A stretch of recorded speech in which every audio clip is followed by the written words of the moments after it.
Next question है A and B are circles of unit radius. Their centers are marked by X. The area of the shaded region is hint area of an equilateral triangle of unit side length is √3/4. दोस्तों इस तरह का एक figure दिया है, दो circles हैं और दोनों की सर्कमफेरेंस एक दूसरे के सेंटर से पास होती है, यानी कि ये इस सर्कल का ओरिजिन पॉइंट है, सेंटर पॉइंट है, और इस सर्कल का ये सेंटर पॉइंट है। आपको बताना है इस पूरे रीजन का एरिया, जो बीच का एरिया है जो कि शेडेड है, इसका एरिया आपको बताना है। लेकिन उसने एक चीज दी है, जो इंफॉर्मेशन उसने दी है वो ये है कि इस सर्कल का जो रेडियस है वो 1 है, क्योंकि वो बोलता है कि of unit length, radius is unit length, यानी कि 1 रेडियस है। दूसरा वो बोलता है कि इक्विलैटरल ट्रायंगल का एरिया होता है √3/4 साइड स्क्वायर। अगर A उस ट्रायंगल की साइड है, अगर ये एक इक्विलैटरल ट्रायंगल है तो तीनों आर्म्स इसकी इक्वल होंगी, तीनों भुजाएं इक्वल होंगी, तो इस A का स्क्वायर मल्टीप्लाइड बाय √3/4 ये इस इक्विलैटरल ट्रायंगल का एरिया है। ये हिंट उसने दिया है। इस हिंट को हम यहां कैसे अप्लाई कर सकते हैं, सवाल ये है।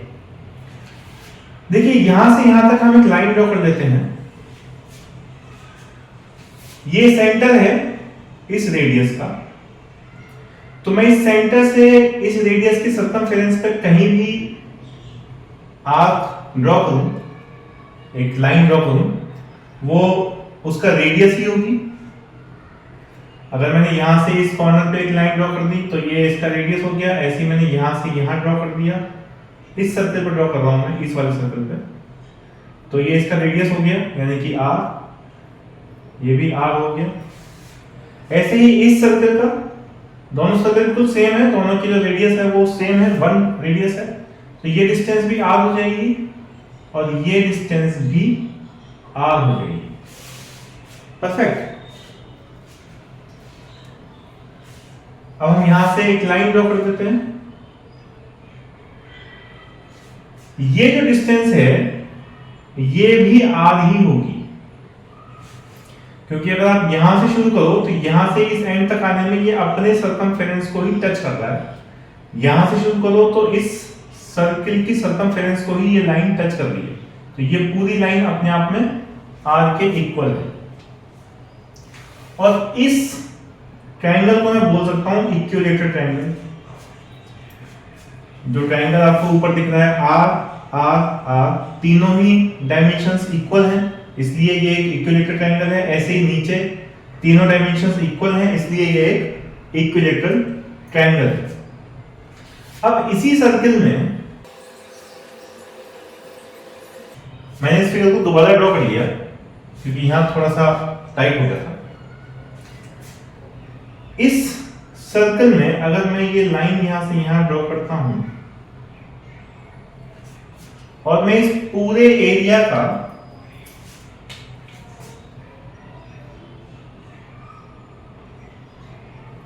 इस पूरे रीजन का एरिया निकालता हूं, ठीक, और इस एरिया में से मैं इस एरिया को माइनस करता हूं। ध्यान से समझिए, यहां से ये आर्क, ये पूरा सर्कमफेरेंस का पार्ट और ये इतने पोर्शन का अगर मैं एरिया निकाल दूं और उसमें से ये वाला एरिया माइनस कर दूं जो डबल क्रॉस से दिखाया है, तो मेरे पास इसका एरिया बचेगा।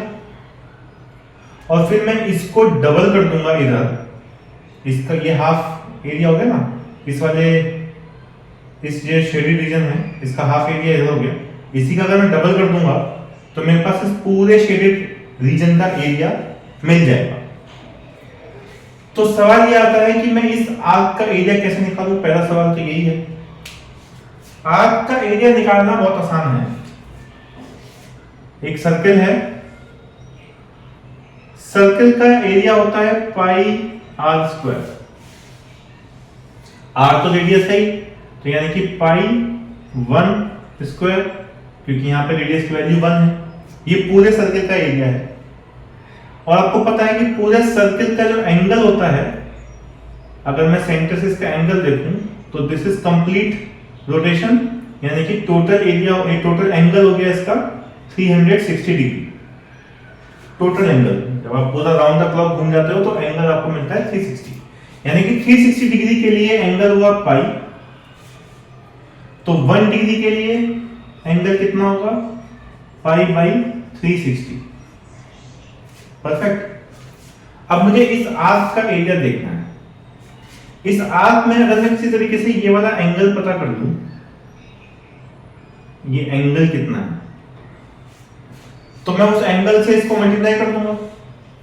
अब इस एंगल को देखने के लिए देखिए, ये इक्विलेटरल ट्रायंगल है, तो इसका जो ये वाला एंगल होगा ये होगा 60 डिग्री, क्योंकि इक्विलेटरल ट्रायंगल के तीनों ही एंगल्स 60 डिग्री होते हैं। और ऐसे ही नीचे भी एक इक्विलेटरल ट्रायंगल है, तो इसका एरिया होगा 60 डिग्री, यानी कि टोटल एरिया, टोटल एंगल बन गया 120 डिग्री। यानी कि ये वाला जो एंगल है इसकी वैल्यू है 120 डिग्री, एंगल की वैल्यू है। इस एंगल को मैं इससे मल्टीप्लाई कर देता हूं, मल्टीप्लाइड बाई 120, यानी कि जो यहां पर एरिया है इस आर्क का, वो एरिया है पाई बाई 3, क्योंकि आर स्क्वायर, आर इज 1, तो 1 स्क्वायर इज 1, 120 अपॉन 360 इज 3, तो पाई बाई 3 एरिया आया इस पूरे आर्क का, पूरे आर्क का एरिया आया है। इसमें से मुझे ये वाला एरिया माइनस करना है। इस एरिया को निकालने के लिए सिंपल है, अगर मैं इस ट्रायंगल को ध्यान से देखूं, उसने बोला है area of equilateral triangle is √3/4 a square, side square. Side यहां पर क्या है? r। अगर मैं इस ट्रायंगल का एरिया निकाल दूं तो मैं केवल इस ट्रायंगल की बात कर रहा हूं, ये इक्विलेटरल ट्रायंगल है, इस ट्रायंगल का मैं एरिया निकालता हूं √3/4, इसकी एक साइड है r स्क्वायर, r की वैल्यू 1 है, इसलिए एरिया बन जाएगा √3/4 1 स्क्वायर, यानी कि √3/4। लेकिन इसका आधा कर देते हैं, इस हाफ को निकाल देते हैं, केवल इस हाफ को रखते हैं अपने पास, क्योंकि हमें इस पूरे का चाहिए, तो यहां से आधे का निकाल देते हैं।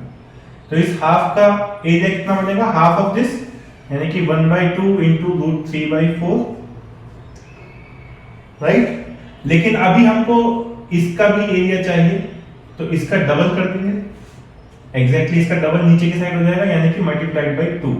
तो 2 से 2 कट गया, यानी कि इस ट्रायंगल का एरिया आया, जिसको मैंने डबल मार्क से दिखा रखा है, इसका एरिया आया √3/4। तो अब इस एरिया में से अगर मैं ये एरिया माइनस कर दूं, तो इस पूरे आर्क में से इस ट्रायंगल का एरिया माइनस हो जाएगा, यानी कि पाई/3 माइनस √3/4। ये एरिया आया इस पोर्शन का, ये एरिया आया है इस पोर्शन का।